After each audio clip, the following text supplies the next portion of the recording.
Hello, and welcome to So You Think You Can Rule Persia, the podcast where we rate and review all the kings of Persia from Deioces to Yazdega III. I'm Serial, and my pronouns are they, them. And I'm Umberto, my pronouns are he, him. So, welcome to episode 2, which is to say Phraortes. So we finally moved out of the characters in the title, so that's a good start. We'll see how far we get and how well Phraortes is going to go, especially compared to Deioces, where I saw you weren't especially impressed. Give me something more interesting, please. Well, you're going to be disappointed. Oh, come on. We should have a strong start to our podcast. How are we going to convince people to keep listening to us? That's terrible. Well, everybody's going to start listening from, episode 4. That's where you get all the exciting things and prophetic dreams and weird stuff. I see. So whatever we say now doesn't matter, really. Yeah, it's fine. We don't need to care. It's okay. So just to recap what we did with Deioces last time, he basically created the first state in Iran, or at least among the Medians and Persians and all that sort of people that we're going to be looking at. Mm-hmm. Deioces didn't rule over Persia, just ruled over Media, so we were partially lying to you there. Yeah, we started with Media for some reason. Yes, and Phraortes is why we're starting with Media, so hey, nice. But yeah, Deioces just generally created the first state, made himself king, and now there exists a thing called Media that the Assyrian Empire is aware of. Right, because he united it. That was one of the few things that we agreed that he did correctly. Yeah, that was his main advantage. To be fair to Deioces, a lot of the things we heard about him are either not really about him or just made up or, maybe didn't happen. So, who knows? Yeah, we didn't have that much about Deioces, and then we had the mixture between, it's the Greek sources and, it's the Assyrian sources. Are they really the same person? We don't know. Mm-hmm. Some people think they are. Some people think that's difficult, but we just gave you all the versions of the story so you can make up your own mind and see what you prefer. But yeah, so that's essentially where we ended up, right? We had Media as a region. We had this city with a giant ziggurat of walls in different colors where Deioces lived. Yes, the city of Ecbatana, which will be the capital of Media and an important city in Iran for a long time. And we have the fact that he got defeated by the king of the Assyrians, yes? Yeah, the Assyrian version of Deioces was basically crushed by Sargon II. And otherwise, he might have just slowly faded away. And then eventually his son got to the throne, we assume, right? Yeah, we're not told this by any Assyrian sources. We don't know about the son at all. But the point is that at some point, eventually, his son took power. And this is how we get to Phraortes. Now, Phraortes is only really known under this name from Herodotus. So that's a starting point. Oh yes, Herodotus are a very, very reliable source. I love him. Yeah, he's super reliable and always tells the truth. And we established that. Yeah, we established last episode who Herodotus is and what his deal is. But he's the only one who talks about Phraortes under that name. Now, some historians have identified a different name, Kashtariti, mm-hmm. which is apparently a Median lord from the northern mountains of the area, who is sort of quoted in certain Assyrian sources. And so people have said, okay, since the timelines sort of mash up, we can say that Phraortes is this Kashtariti. And maybe there was a name confusion along the way, because this guy's grandson is called Phraortes, so maybe got mixed up along the way. Right, so we start exactly as the father now follows the son, who might be two people, might be one person, might be a mash of different people, and we don't really know.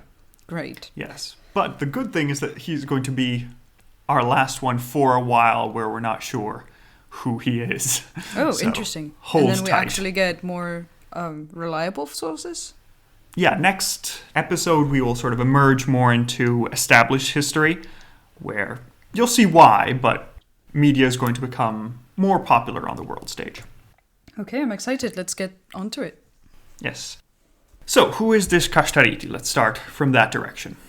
Well, he was apparently a Median lord from the central Zagros Mountains, and we know him from certain questions that the Assyrian king Esarhaddon made to the sun god Shamash in 672 BC.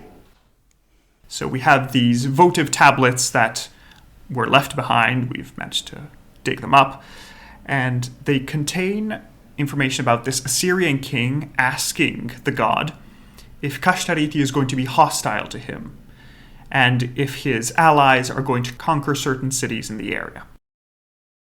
So based on how this question is posed, it seems that, well, we're not sure exactly about the detail, but it seems that Kashtariti sent certain messengers around the different enemies of the Assyrians to try and organize some sort of coalition. Right. Also, it seems that it is enough of a threat that the Assyrian king had to think, oh, okay, I probably should ask the gods for advice in this, because it might be dangerous, it might not be, we don't know. So they started some kind of warfare between the two nations. Yeah, it seems like, unlike Diocles, where it was more of a passive recipient of the Assyrian foreign policy, here they're trying to sort of push a little bit more. So what do we know about this setup in general? Well, first of all, we need to talk a little bit about where Assyria is in this period. Because as we mentioned in previous episodes, the Assyrian Empire was the great power in the ancient world at this point. It dominated all of Mesopotamia, a large part of the Levant, the Caucasus, and it had a very large political influence along its borders. So you remember the Manaeans from last episode, the Urartians. There are many people on the edges of the empire that, if they're not directly involved with it, they're at least influenced by its power. Right. So in this period, in the 7th century, what has happened is that Assyria has grown into the large Neo-Assyrian Empire. Because starting from a series of influential kings, among which Sargon II, the Assyrian Empire managed to grow larger and stronger and consolidate all of its gains. And so it has a different kind of name now, the Neo-Assyrian Empire, because it's a new era for them. Like, it was very different. Yeah, there are essentially 3 different periods of Assyrian empires. There's the old one up in the 20th century BC. Then there's a second one just before the Bronze Age collapse, and now we're in this new phase where sort of it's reflowering and growing back. So in this new period, they've transferred their capital to Nineveh to centralize power around their new capital. And as we heard in last episode, they're trying to consolidate their power in the Iranian plateau during its height. And we have a lot of reports of them receiving tribute of many different kinds, some in horses, since they're connected to the steppe. They have some good horses in general. Lapis lazuli, which comes from mines in Afghanistan and is found as far west as Egypt. Pretty. And precious bronze, which apparently tin was found somewhere in the Iranian plateau, and it was a good source of that. And for a while, they were only faced with disunified groups of people, as we saw before. The Medians were just separate individual tribes, which didn't do that much. But now that they're starting to coalesce, the Assyrians begin to have a bit more trouble dealing with their neighbors. Right. That makes sense. All of the different civilizations around the empire are starting to make their own organized groups, and now the Assyrians might be in trouble for once. Yeah, in reaction to the Assyrians, they're trying to form their own defense and resist this imperialist power next door. However, this isn't really stopping Assyria so far, because during the reign of Phraortes, so the mid-7th century, Assyria reaches its maximum height of power, because it decides to invade Egypt in 663 BC. Oh, fun.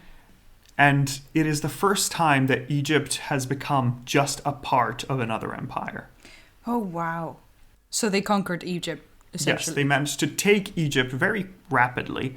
It's not the first time Egypt has been conquered by foreigners, but it's the first time that Egypt has become a small part of someone else's empire.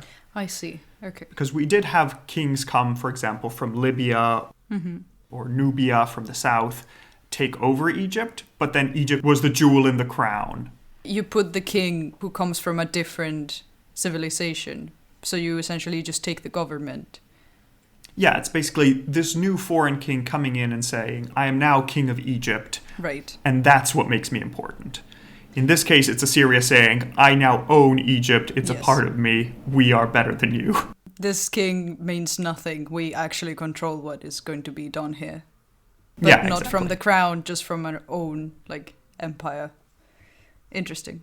It's the first time that there's a power controlling both Mesopotamia and the fertile Nile Valley. Yeah, we should have done the Assyrian Empire. Why are we bothering with Persia? Well, the Assyrian Empire is not going to stay around very long. Oh no, but they were doing so well. They were doing very well, but 8 years after conquering Egypt, large civil wars start to spread out across the empire. That happens when you have a really big empire to run. That is a risk. Yeah, and also since the Assyrians tend to rule a lot by fear, if they show a moment of weakness, then everybody's going to try and jump on them and rip them apart. Oh, heck. So yeah, 8 years after conquering Egypt, Egypt rebels, and the Assyrian Empire begins to sort of fray at the edges. And this is where we hear a bit Herodotus telling us about Phraortes.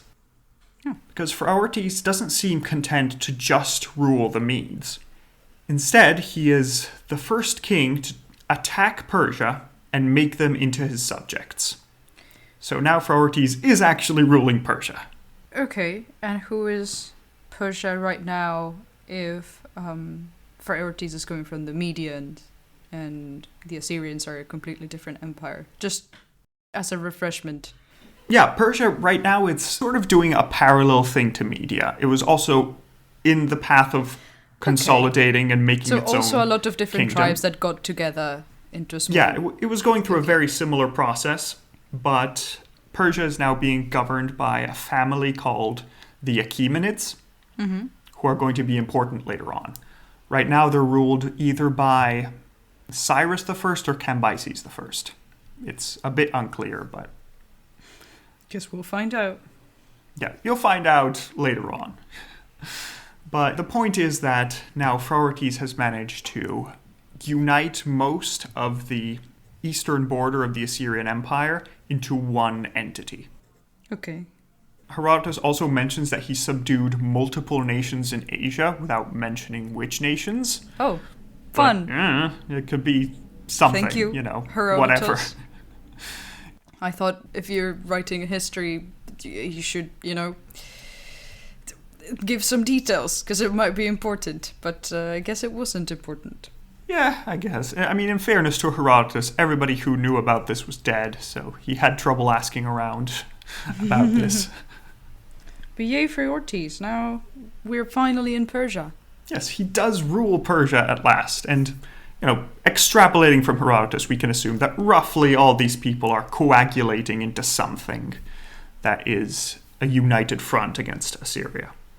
And it's a little bit unclear how this was actually ruled, because based on the future title of King of Kings, we can assume that Persia maybe maintained part of its independence, and it was only associating with Phraortes either temporarily as a defense mechanism, or it was, yes, officially under Media, but practically it mostly handled itself. Well, that's interesting, because if they were doing that as a method of defense against Assyria, then it would be quite interesting if it was more of a friendly, okay, we have a common enemy, let's unite forces and not all fall into this giant empire who's eating everything. Or if it was more of a conquer situation where Persia was like, well, I also want a giant empire, and so I will start here. It would make sense that it wouldn't have to be that aggressive if, they have a common enemy after all. Yeah, I mean, it might just have been that the two kings from the two areas decided, okay, Phraortes, you can lead the expedition and we'll be with you, rather than Phraortes just invading and taking over. So it might have been mixed levels of being forced and being persuaded to try and get everybody in order. Cool. But Phraortes now has a large front on the east of Assyria, but he also sends messengers around to the other borders of the Assyrian Empire, specifically to the north. And who do we find to the north? Well, there are the Scythian peoples. Now, who are they? The Scythians are basically the Indo-Iranian peoples that decided to stay in the steppe. So they're distant cousins of the Medians and the Persians who have adopted a horse people lifestyle, whereby they live on horseback, do all that sort of thing. And they're also the first people who develop the typical method that you associate with fighting on horseback, which is to go on horseback, shoot arrows at people from a distance. When they try and run after you, you just trot away while shooting them with arrows. And they can never catch up to you, and, you can run away if you need to. That's very convenient. It's a good strategy. Good loophole. Yeah, it's a strategy that works very well all the way up until the Mongols. Because that's what they do. That's what they'll be using. Exactly. Yeah, because especially if you're used to a settled empire like the Assyrians, for example, where they mostly go with large, slow-moving armies that are designed to capture cities. If you have people that attack you on horseback and run away when you try and catch them, and they don't have any cities to conquer, then it's really hard to fight back because they're playing a different game to what you are. So it doesn't really work that way. Yeah. So the Scythians are now found in the steppes north of Iran and north of the Caucasus. And in around 680 BC, we start to hear Assyrian reports of them attacking from the north. It seems to be a lot of smaller raids, but we also have apparently some reports of them raiding as far south as Media itself. Oh. So they're getting pretty far in their expeditions, although they don't seem to stay very long in each place. So Herodotus tells us of a period of Scythian rule over Asia, just after this period, but it's more likely that it was just maybe some long-ranging raids that went into Assyrian territory. So this is more of a constant threat that is coming from the north. Which makes sense that then Phraortes would try and contact these horseback people from the north if they can, unite their efforts to defeat the Assyrian Empire. Yeah, all of them have a common goal in mind. So they've noticed that, okay, Egypt has rebelled. Cool. There's a civil war in Assyria. Great. It's our time to shine. Let's join forces and attack. Avengers, assemble! Yes, the Avengers of the Iron Age can go. We have Iron Age man. Oh no, that was very loud. Please make sure this doesn't break anybody's ears when I play. So now that we've assembled all of these allies, Assyria sees it as a real threat. So, as I mentioned before, the Assyrian kings are asking the gods, hey, are the Medians and their Scythian allies going to attack us? Should we worry about this? The Assyrian king also asks if he should send his army directly against Phraortes, personally, to start the war that way. And he also asks, quite worryingly, if the Assyrians would escape from the Median troops, which sounds like a pessimistic start to an invasion. This is not how you should approach it. Saying, will we make it out alive? We don't know. They are scared, the Assyrians. Yeah, I mean, they've been the most powerful empire in the world, and just 8 years ago, they owned Egypt, and they become the largest empire the world had ever seen, but now everything is crumbling, and things are becoming problematic. There's also signs of some rebellions in Babylon, which are also threatening to rip another important river valley away from the Assyrians, so everything is a bit problematic at the moment. So Phraortes gets in charge of this large army formed of Scythians, Medians, Persians, all other Iranian peoples, and they march against Assyria, targeting directly the capital of Nineveh, around which all this Neo-Assyrian empire has been built. So now that all of these forces are arrayed against Assyria, there is a large climactic battle that happens. No way! They have like a full-on Lord of the Rings 3 enormous battle. Just all of the factions against the Assyrians. Yes, it's a massive battle of 5 armies all together, smashed at one so point. Awesome. I thought it would just be, like lots of different battles that they have and... No, there is one large final battle. That is so everything epic. Goes to. Yes. The battle is either in 653 BC or 625. We don't know, because yay sources. But the bottom line is that after this large and grueling clash, we get an Assyrian message that tells us that they won the battle against the invaders. No way! They won? Yes. The Grand Coalition was defeated. Despite the Assyrians being on their last legs, they're not out yet. Listen, you're making, like... I'm here, like, rooting for the Assyrians, just like, oh my god, that was so epic, and they won against these people. Why are you making me root for the Assyrians? No, I should be rooting for all the little tribes that are, like... They're no longer tribes, obviously, they're kingdoms, but they're trying to hold their ground. Come on, man. I mean, the Assyrians are dying. It's like seeing the end of the Roman Empire. It's like, okay, you made some cool carvings. I feel bad. But not really, though, because, see, I was expecting something like the Roman Empire with the Assyrians, which is like it slowly crumbles and like erodes over the years, and like in the end, there's nothing left. This is more of a, oh my god, everything was awesome, and now we're plummeting. What do we do? I want to go back to 10 years ago. Oh my god, help. Hashtag relatable. Oh, God. That hurts. That hurts so bad. But also, yes. But no, okay, so they're not dead yet, because they won the battle, apparently. Yeah, the Assyrians managed to defend their capital, and the core of their empire doesn't collapse yet. So everything is still on fire, but it's a little bit less on fire. And what happens to all the friendly members of our coalition? Well, the coalition mostly breaks up. Oh. The Scythians return up north to the steppe. And what happened to Phraortes, you might ask? Well, Herodotus tells us that during the great climactic battle, he was killed there with most of his forces. Oh, come on. This is giving me, like, Endgame vibes. For any Marvel fans out there. They fight Thanos, and there's all of this coalition of lots of different superheroes all fighting for this one cause. And then Thanos wins, because, Thor should have aimed for the head. So now they're all going back to their houses, some of them no longer there, and we, I guess, get to see what happens until we get to Endgame, huh?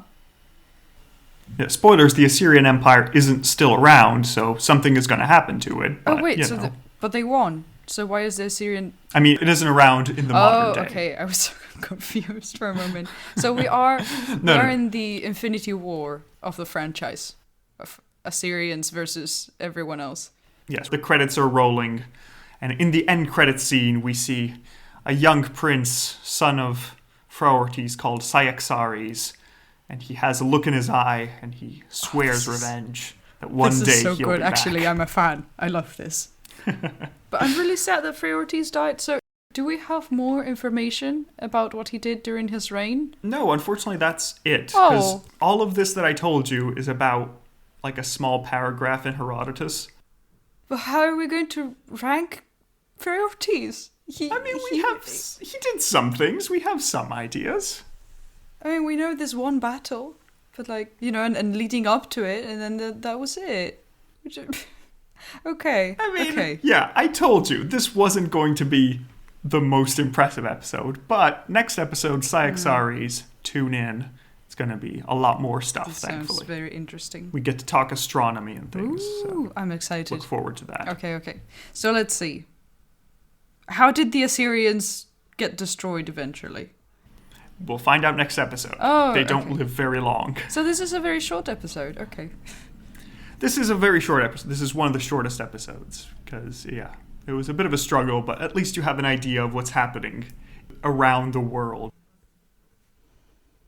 All right, so now it's time to rate Phraortes according to our different categories. So starting among which is final moments. I think he deserves some points. So unlike Diocles, who just fades away, Phraortes dies in battle in this climactic scene in front of the Assyrian capital and is destroyed with all of his army. So what are you feeling for final moments score? If you just go off of the facts and, having only one paragraph about this one king doesn't really help. But if you look at it from the cinematic point of view, right? And you imagine Phraortes through these years being like, now's our chance to strike. We can get together all of these people. Hopefully they will be kind to our cause and want to join. We can finally get rid of this gigantic Assyrian empire that has been threatening our lives and our loved ones for so long. I'm going to send messengers to the north, and we're going to make a pact with Persia on the east. This is what I'm going for this version. And we're going to get everyone together. I like what the horsemen have been doing with their strategy. Hopefully that will get them on our side, and we should all attack at once. Egypt is rebelling now. It is the time. Let's do it. And all of these people get together, and then they get into this giant battle. And he starts with his army on his own, and they fight valiantly, but he gets stabbed on the shoulder with a spear, and he's not doing so good, but still holding onto his horse, because, that's what's happening, obviously. Sure. And he runs back to meet up with another general to reconsider what they could do to get away from all the rain of arrows that is obscuring the sky. He runs back to consult with this general, and he decides to call his men back because there seems to be no hope. And then suddenly, throughout the mountains on the other side of the hills, you suddenly sees a shadow appear of 4 other whole armies coming to his rescue. And so the battle continues, and he decides to go back to the battlefield, cuts the spear that is poking out of his shoulder so he can continue, puts a quick bandage on, goes back with his men, and sadly, he doesn't make it back, but the other armies could see him and gather their hope for this cause. And then, sadly, Thor forgets to go for the head of Thanos, and we end up with half of the population disappearing. So, if you look at it that way, with this heroic death and having united all of these people to fight against the Assyrian Empire, that would be pretty cool.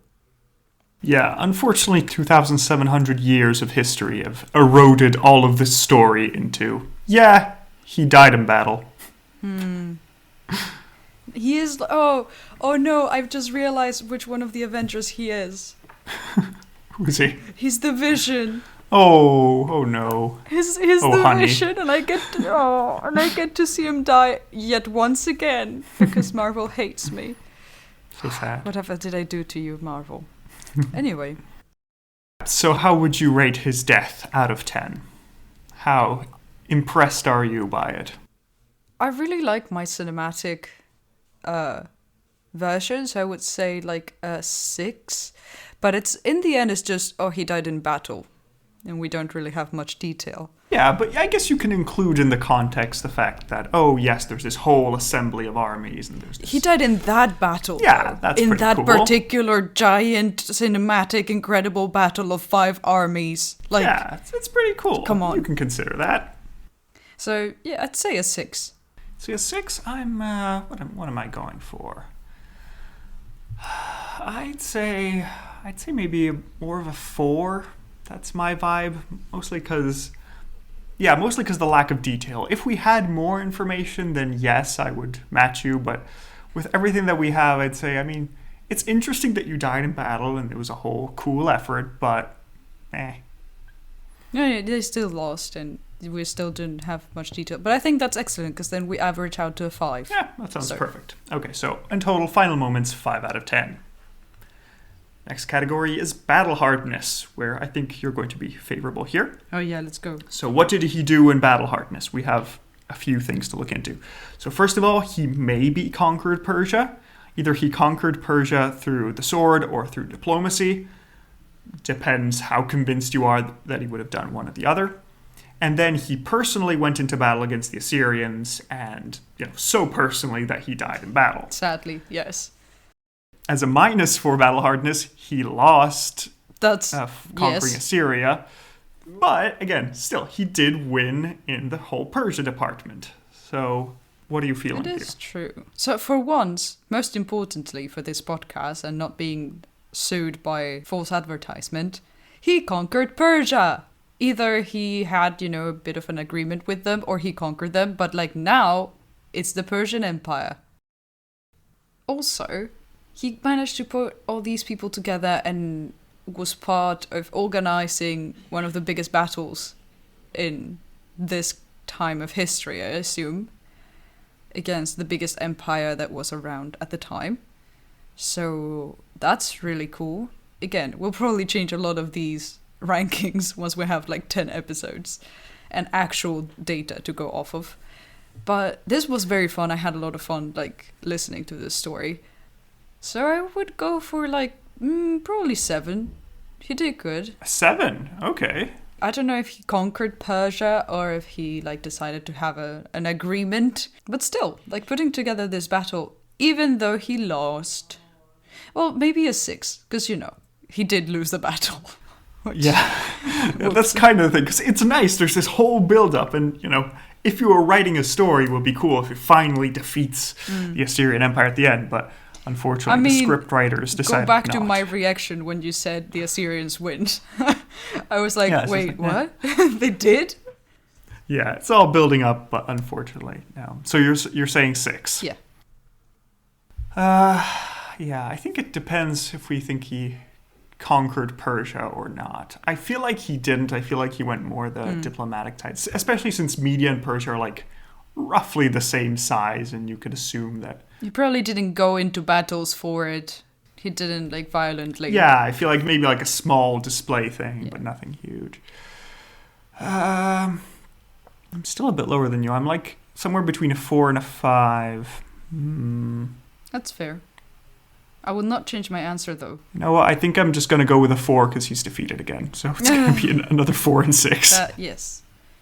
But yeah, we could see. So that's a total of 10 out of 20 for battle hardness for Phraortes. Listen, you're not making it easy for me with these characters. Like, you're not giving me any information. Half of it might be wrong. The other half might be made up. I'm doing what I can. I'm going off of vibes, and that's what we're getting. Please do not write a thesis based on this podcast. Thank you. All right, so the next category is then scheminess. So, I mean, like, he chose the right moment to attack Assyria, but that didn't need much scheminess. That just needed a little bit of intelligence, like basic planning. So, yeah, Phraortes' ability in scheminess doesn't shine through very much. We know that an alliance was built. We don't specifically know that it was him that did it, but he certainly didn't hurt, I guess. So he was doing something at least. And besides that, you could add in here maybe getting the Persians on side, but he didn't really trick them, did he? So I'm not going terribly high on scheminess. I'd go with a 1 or a 2, I'm feeling. What is your opinion? Yeah, I would go with a 1. I don't think it was very schemy. Which is fine, just, Yeah, I think just a token 1 for the fact that managed to take advantage of the situation and it somehow worked out in the end. So, yeah, I'd say 1 and a 1 makes 2 out of 20 for scheminess. Next is shock factor. Here as well, it's not a kind category to Phraortes. Well, first of all, we know very little about him. He may have been drinking the blood of children, and we don't know. Yeah. But not many details. Yeah, shock factor. I mean, he attacked Assyria when it was weak, but that's just clever. It's not like they were best friends forever, and he decided to betray them. Yeah, it was just, that would have been awesome. They were just rivals. That's it. So I'm going to go with a 0 for shock factor. Yeah, me too. Not that shocking. You too? Okay, so 0 out of 20. Sorry for Phraortes. Next category is Ehrenschein. So how good was he for, well, let's say Media and Persia together at this point?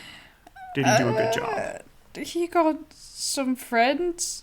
If he had won the battle, though. If he had won the battle. I mean, if he'd won the battle, it would have been so good. It would have been a lot better, but unfortunately that's just not his... But he didn't, so... That's not his place.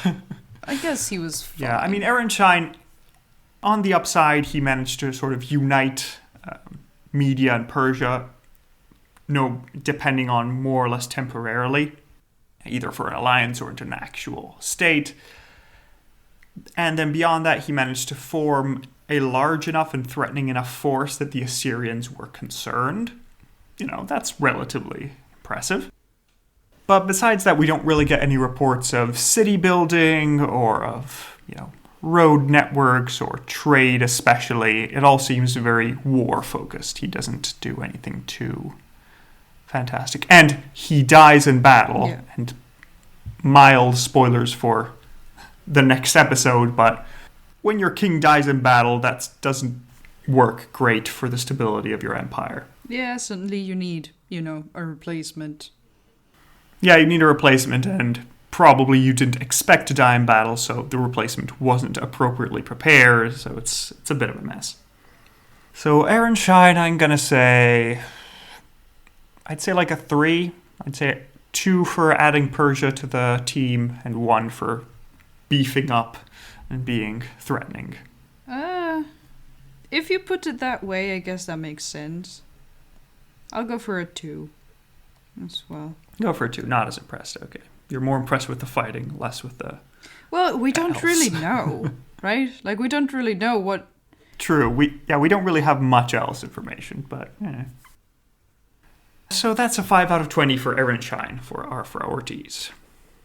Next round is Face of Faces, where we have nothing to rate on. Oh, no! Nothing contemporary, nothing in the future. Nobody cares enough about Phraortes. Nobody in the history of humanity has decided, let's make a portrait of Phraortes. On. I was making my portrait.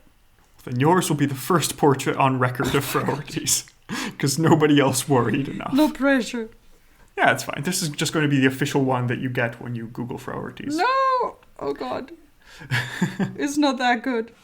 I tried to look up images for Phraortes, but there is nothing. Oh, God. You either get photos of Diakes or Cyaxares, but Phraortes is just a blank slate. Well, I'm painting him in the middle of the battle on his horse. All the clothes and everything are wrong because I'm looking at no reference for what the era should have been, so who knows? I mean, it's a man on a horse. It's fine. It works somehow. Yeah, I'll show you in a second. Wait, because sadly we're not physically in the same space right now, so you can't just watch me. Yeah, so Serial will show me their drawing and we can have a look. Here you go. Okay, let me see. Oh, there's a nice gentleman. I love his hat. He has an excellent beard. Yes, that is a very good pointy crown. Looks like a cake of some sort, which is excellent. He has a horse riding into battle, sword held aloft. And he has a speech bubble saying, for me, I mean for all of us. Specifically in that tone. So yeah, that's an excellent portrait of Phraortes. This will be enshrined forever in history. If all else is destroyed, this is what will be remembered of him. Oh, please no. But yeah, I mean, there's nothing else. This is the most accurate portrait of Phraortes that exists. So, yeah. So overall, I'd say that's a 0 out of 5 for Face of Faces. Yeah, sadly. And then comes our final round, lengthiness. So how many years did Phraortes rule? It's difficult to determine. Like most things at this time, it's unclear. Well, didn't Herodotus do something similar to what he did for Diocles and count back, knowing more or less? He did. So the thing is, Herodotus tells us that Phraortes ruled 22 years. So that's one version. But other historians say that actually Herodotus messed up and gave the reign of Phraortes to Diakes. Oh. So that he should have actually reigned 50 years. And that Diakes is actually pushed further back. Uh-huh. This is part of the reasons why Diakes is a mess, yes. Yeah. And also, there's a bit of an interregnum period after the death of Phraortes, where, according to Herodotus, the Scythians ruled all of Asia, as I mentioned before. But modern historians think that that's unlikely, so how is this empty space fit into our narrative? Yeah. We're not sure. So for our accounting, I decided to go with Herodotus' version, since we went with his version for Diakes. Yeah. Let's not deviate too far. Not like we have more reliable sources to go off of, so... Yeah, it's not ideal. Let's have everything make sense with the one that we've been taking so far. Yeah, as long as we're consistent. So yeah, I'd say that Phraortes ruled from 675 BC to 653 BC and reigned a total of 22 years, which gives him a lengthiness score of 2.2 out of 5. Okay. So this leads us to the total score. Do you think he did better or worse than Diakes? What do you feel? Well, Diakes has a really big lengthiness score. I'm sorry. He ruled for many years, which helps. But we also gave him really low scores, I think. And this was more average. I think it should be close together. I don't know. I think Phraortes has higher scores. Okay. No. I think Diakes has higher scores. Sorry. Well, you are right, because Diakes had a 32.8 out of 100, while Phraortes has only a 24.2 out of 100, which is kind of disappointing because he did a lot of cool things, but Diakes wins in scheminess, shock factor, errand shine, face of faces, lengthiness. There was more story material. Yeah, I mean, from Diakes we got more of a little fairy tale type thing. Phraortes is just a paragraph saying, yep, he tried to conquer Assyria, failed. Whoops. Good night. But that leads us to our final question. That is to say, did Phraortes impress you enough, leave enough of a memory for you to be called a Shahanshah, or should he rather be called a Shahanah? Well, you see, in my head, the whole movie that I made up was great. And I love this. And now I can tell people, there was like a gigantic battle between 5 armies at the height of the Assyrian Empire after they had conquered Egypt. And all of these kingdoms came together to try and defeat them. But they lost. And also we don't know anything about this guy. So I feel like it would be unfair to give him a Shahanshah. Yeah, it's a bit sad because you feel like if we knew more, there would probably be a good story there somewhere, but it's just so little information that, not much. No. Sorry, Phraortes. Sorry, Phraortes, but you're a Shahanah. You can go and join Diakes out, lost in the desert, and you can console each other on being interesting, but not that much. You can console each other knowing that nobody remembers about either of you. Yeah, but Phraortes, hey, it's 2,700 years later, you have a portrait now. Yeah, we don't even know if that's your name, or if you're Kashtar Iti. Yeah, you might be Kashtar Iti or Phraortes, we don't know, but whoever you are, you have a portrait. It's probably just as accurate as your name, so that's fine. Indeed. So that's the end of our episode 2, Phraortes. Very short this week. Yeah, it's short this week, but it was a paragraph. You did what you What could. do you want to do? You did good. So now we're in the middle of the Median Empire, and we're slowly building up steam, going towards something much larger, which will be present under our friend Cyaxares, who is going to be our next king, if you'll join us next week. Yeah, also, we finally got some mention of Persia, and some, relation to it, whether it was conquest or diplomacy. So, hey, stay tuned for the actual podcast, starting on episode 5, apparently. 4, 5, Episode 3 is important context, though. Okay, this is all building the grounds. This is all building the ziggurat. We're in the black wall right now. We have the white wall, we have the black wall. Tomorrow is the crimson wall. Let's see. Yes, we'll just keep adding on, and then when we get to the first people called the Great, Oh, that would be cool. You'll know why it was all necessary. Okay, well, thank you so much for listening to us, for making it all the way to the end of the episode. We're really grateful to have you here. Don't forget to check out our social media if you want to know some details about the show or about the next episode that we will release, or anything that we will post on there. You can find us at Ranking Persia on Twitter, or on So You Think You Can Rule Persia.wordpress.com. Yes, that's correct. URL. It will be linked in the notes for the episode. Yeah, just let us know what you think, and hope you're looking forward to the episode with Cyaxares, because we have multiple paragraphs on him, so I'm going to spoil you. Oh my god, yes please. I'm so looking forward to it. Okay, we'll catch you next week on the next episode, and take care until then. Goodbye. Goodbye.